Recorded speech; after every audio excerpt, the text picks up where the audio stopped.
Masa remaja adalah pencarian jati diri. Mungkin kalian pernah dengar kata-kata tersebut.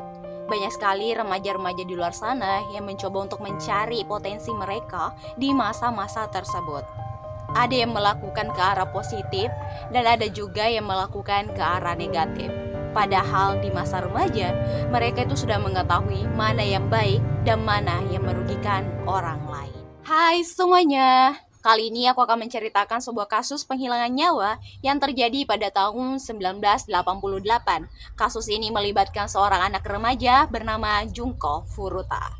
Ya, mungkin kalian sudah tidak asing lagi dengan Junko Furuta, atau bahkan kalian sudah mengetahui kasus tragis di balik nama Junko Furuta. Kalau bisa dibilang, kasus Pina Cirebon itu hampir sama dengan kasus Junko Furuta, namun beda di bagian penyiksaannya. Tanpa berlama-lama, yuk kita masuk ke pembahasannya.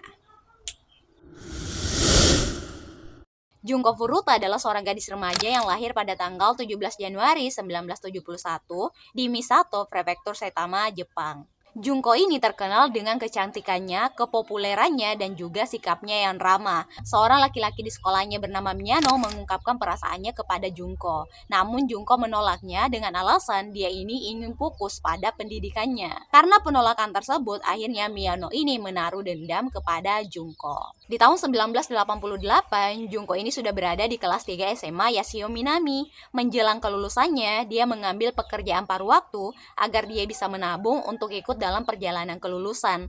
Selain itu, Junko juga memiliki mimpi untuk menjadi seorang penyanyi. Namun naasnya, dia tidak bisa ikut dalam perjalanan kelulusan bersama dengan teman-temannya, serta dia juga harus menghentikan mimpinya untuk menjadi seorang penyanyi hanya karena dia berurusan dengan Hiroshi Miyano. Sebenarnya apa yang terjadi pada Junko Furuta? Sekarang kita masuk ke kronologi kejadiannya.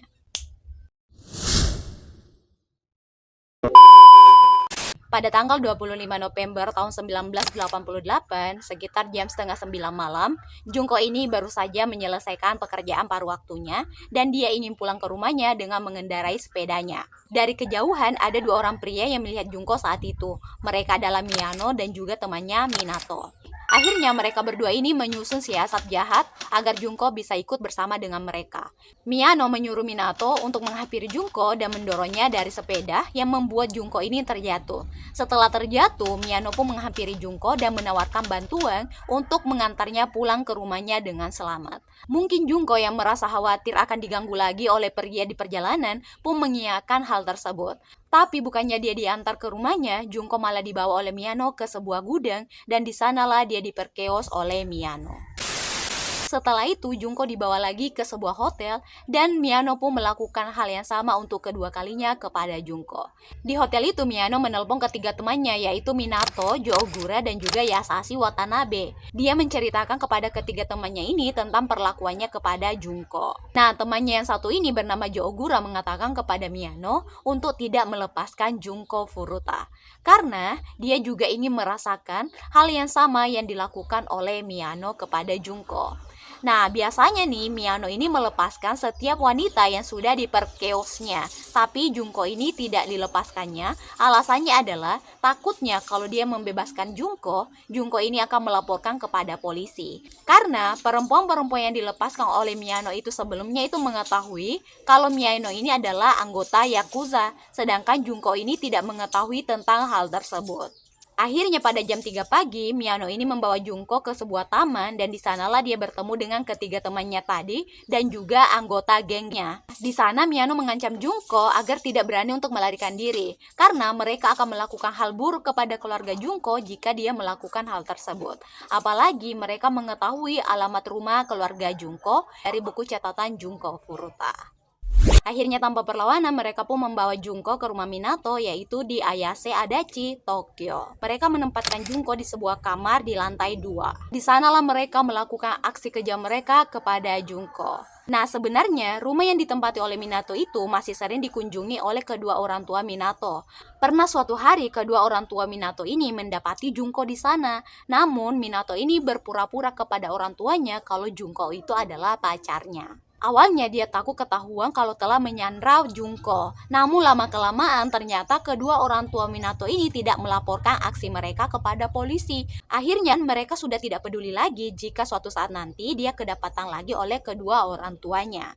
Sebenarnya pada tanggal 27 November 1988, orang tua Furuta ini melaporkan anaknya yang hilang kepada polisi. Namun saat itu, Miyano and the Gens mengetahui hal tersebut sehingga dia memaksa Junko untuk menelpon orang tuanya dan mengatakan kalau sebenarnya dia sendiri yang ingin kabur dari rumah. Selain itu, dia tengah berada di rumah temannya dan dalam keadaan yang baik-baik saja. Pada tanggal 28 November, mereka ini sempat mengundang kedua teman mereka yang bernama Tetsuo dan juga Koichi. Mereka berdua ini melakukan hal yang sangat kejam kepada Junko sehingga Junko ini takut dan membuatnya berteriak. Ibu Minato yang mendengar suara Junko berteriak langsung menghampiri kamar tersebut. Namun setelah tiba di sana, mereka ini berkata kalau mereka sedang bermain-main. Padahal saat itu mereka tengah bersiap-siap untuk menyakiti dan memperkeos Junko Furuta. Selama 40 hari Junko disekap di kamar itu, dan selama itu pula Junko merasakan pedihnya siksaan dari para pria-pria ini. Bahkan dalam waktu 40 hari tersebut, dia telah diperkeos sebanyak 400 kali oleh 100 pria yang berbeda. Pernah nih dia diperkeos oleh 12 pria di hari yang sama. Mereka tidak hanya menggunakan tubuh Junko untuk pemuas nafsu mereka, tapi mereka juga menggunakan tubuh tersebut sebagai tempat untuk melampiaskan kemarahan mereka. Mereka pernah menggantung tangan Junko ke langit-langit, lalu menjadikan Junko sebagai samsak tinju. Selain itu, mereka menjadikan kelopak mata Junko untuk memadamkan rokok mereka. Mereka pernah memaksa Junko untuk meminum air, alkohol, susu yang banyak dalam sekali teguk. Mereka juga meneteskan lilin-lilin panas ke tubuh Junko dan juga meletakkan 2 lilin kecil ke kelopak mata Junko. Tidak hanya itu teman-teman, ada yang lebih parah yang mereka lakukan kepada Junko Furuta.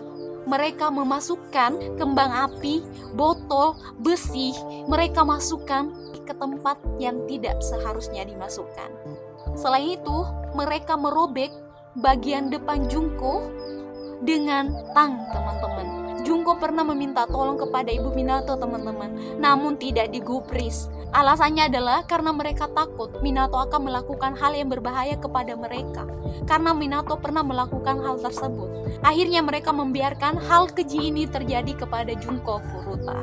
Pernah suatu hari, Junko ini berhasil menelpon polisi, teman-teman. Namun sayangnya sebelum dia berkata-kata kepada polisi, dia sudah ketahuan. Hal itu membuat dia disiksa lagi, teman-teman. Kaki dan tangannya dibakar. Pernah suatu malam mereka ini membiarkan Junko Furuta tidur di balkon, teman-teman, dengan menggunakan pakaian yang tipis dan waktu yang sedang bersalju. Selain itu, mereka juga memasukkan Junko ke dalam freezer. Ya Allah, teganya. Mereka melakukan penyiksaan-penyiksaan ini kepada Junko tanpa memberinya makan. Mereka pun memberinya makan sesuatu yang seharusnya tidak dimakan oleh manusia, yaitu kecoa. Kecoa disuruh makan nih sama si Junko. Akhirnya segala siksa yang telah diterimanya ini membuat Junko tidak bisa bangun dari tempat tidurnya, teman-teman. Sehingga dia tidak bisa ke kamar mandi yang membuatnya harus buang air kecil di tempatnya. Alhasil itu pasti membuat bau-bau busuk keluar dari tubuhnya. Ditambah lagi nanah yang keluar dari luka bakar di tubuhnya, teman-teman. Ya Allah. Karena tubuh Junko mengeluarkan bau busuk, akhirnya Miyano ini tidak memiliki selera lagi kepada Junko dan memutuskan untuk keluar mencari mangsa. Mangsanya adalah seorang wanita berumur 19 tahun. Junko itu pernah meminta kepada mereka agar mereka membunuhnya saja, tapi mereka selalu menolaknya. Hingga pada tanggal 4 Januari tahun 1989, Junko pun mendapatkan hal yang selama ini diinginkannya. Pada hari itu, Hiroshi Miyano kalah dalam pertandingan mahjong. Karena kekalahan tersebut, dia pun tersulut kemarahannya dan melampiaskan kemarahannya tersebut kepada Junko. Tubuh Junko saat itu sudah tidak berdaya dan sudah mengeluarkan bau. Namun, Miyano dan teman-temannya ini tetap saja memiliki ide lain agar mereka bisa memukuli tubuh Junko. Mereka mengambil plastik dan membungkus tangan mereka dengan plastik tersebut dan memukuli Junko habis-habisan. Terakhir, mereka menendang Junko hingga Junko terjatuh. Setelah terjatuh, tubuh Junko kejang-kejang dan mengalami pendarahan yang mengakibatkan Junko Furuta meninggal dunia. Setelah Junko meninggal, Miyano dan teman-temannya menjadi kalang kabut. Mereka tidak mau dijadikan pelaku atas kematian Junko Furuta. Padahal mereka lah yang membuat Junko seperti itu. Akhirnya mereka membungkus tubuh Junko dengan selimut lalu memasukkannya ke dalam tas travel. Setelah itu mereka memasukkannya lagi ke dalam sebuah drum dan diisi dengan semen sekitar 208 liter, teman-teman. Sekitar jam 8 malam mereka membuang drum tersebut ke truk semen di daerah Koto, Tokyo. Dan mereka berpikir kalau masalah tersebut sudah selesai. Seperti kata Dr. Stefani, ahli forensik, tidak ada pembunuhan yang sempurna. Akhirnya pada tanggal 23 Januari 1989, Jo Ogura dan Miyano ditangkap dalam kasus perkeosan kepada seorang perempuan berusia 19 tahun yang juga telah mereka perkeos di bulan Desember 1988. Ketika ditangkap, Ogura ini langsung mengaku kepada polisi kalau mereka adalah pelaku dari kasus hilangnya Junko Furuta. Padahal saat itu polisi sama sekali tidak bertanya tentang kasus Junko. Akhirnya polisi segera menyelidiki hal tersebut. Mereka mendatangi rumah Minato dan juga tempat drum itu disimpan. Setelah dilakukan tes DNA, akhirnya mereka mengetahui kalau mayat tersebut adalah mayat Junko dari sidik jarinya. Keempat pemuda ini dijadikan tersangka atas hilangnya nyawa Junko Furuta dan juga orang-orang yang terlibat dalam proses pembunuhan Junko Furuta. Termasuk dua orang tadi, si Tetsuo dan juga Konichi. Awalnya media tidak ingin membongkar tentang pelaku-pelaku yang terlibat dalam kasus penghilangan nyawa Junko Furuta. Namun seorang pemimpin dari sebuah majalah mengatakan kalau tidak ada rahasia untuk pelaku kejahatan. Setelah dilakukan persidangan, akhirnya 4 pelaku penghilangan nyawa Junko Furuta ini dihukum penjara, teman-teman. Yang pertama yaitu Yasushi Watanabe dihukum penjara 5-7 tahun. Jo Ogura dihukum 8 tahun, Shinji Minato dihukum 5-9 tahun, dan terakhir adalah Hiroshi Miyano dihukum penjara 20 tahun. Mungkin kalian adalah salah satu orang yang mengira kalau mereka ini akan dihukum mati, teman-teman. Ya, aku juga seperti itu. Namun ternyata mungkin karena mereka masih remaja saat itu atau entah bagaimana, mereka hanya dihukum penjara. Nah, setelahnya apa yang terjadi dengan mereka? Ternyata setelah dihukum penjara atau setelah kasus Junko, ini ada 3 orang yang tetap saja melakukan kejahatan selain Yasushi Watanabe, teman-teman. Mungkin Yasushi sekarang sudah tobat. Terima kasih sudah menonton video ini sampai habis. Jangan lupa untuk like dan subscribe. See you on the next story. Bye bye.